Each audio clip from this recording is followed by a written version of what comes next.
எந்த ஆட்சியிலும் யாரும் செய்ய முடியாத ஒரு பணி இந்த அண்ணா நகர் செய்திருக்கிறோம். தலைவர் முத்தமிழறிஞர் கலைஞர் தான் இந்த தொகுதியிலே வேட்பாளராக நின்றார்கள். அண்ணா நகர் தொகுதி திமுக கோட்டையாக விளங்கக்கூடிய ஒரு தொகுதியாகும். இப்பொழுது அன்புக்குரிய சகோதரர் சிற்றரசு அவர்கள் திமுக கூட்டணி வேட்பாளராக நிற்கிறார்கள்.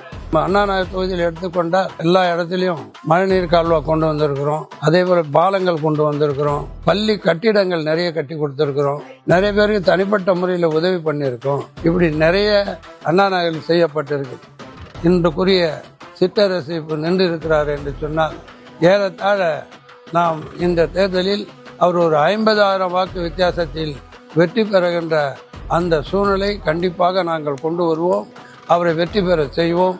சென்னை மாவட்டத்தில் நடக்கிற அத்தனை பணிகளுக்கும் அவர்தான் முதல் காரணம். அதே நேரத்தில் ஒரு வேலையை எடுத்துக்கொண்டால் அதை முடிக்கும் வரை தூங்க மாட்டார். அப்படிப்பட்டவர். அரவணைப்பிலே மிக மிக சிறந்தவர். தொண்டர்களை அரவணைப்பது, கட்சி நிர்வாகிகளை அரவணைப்பது, அதிலே மிக சிறந்தவர். நாளைக்கு அண்ணா நகர் மக்களுடைய பாதுகாவலராக நிச்சயமாக இருந்து என்னென்ன குறைகள் மேற்கொண்டு இருந்தாலும் அவர் அனைத்தையும் செய்து தரக்கூடிய ஒரு வல்லமை படைத்தவர்.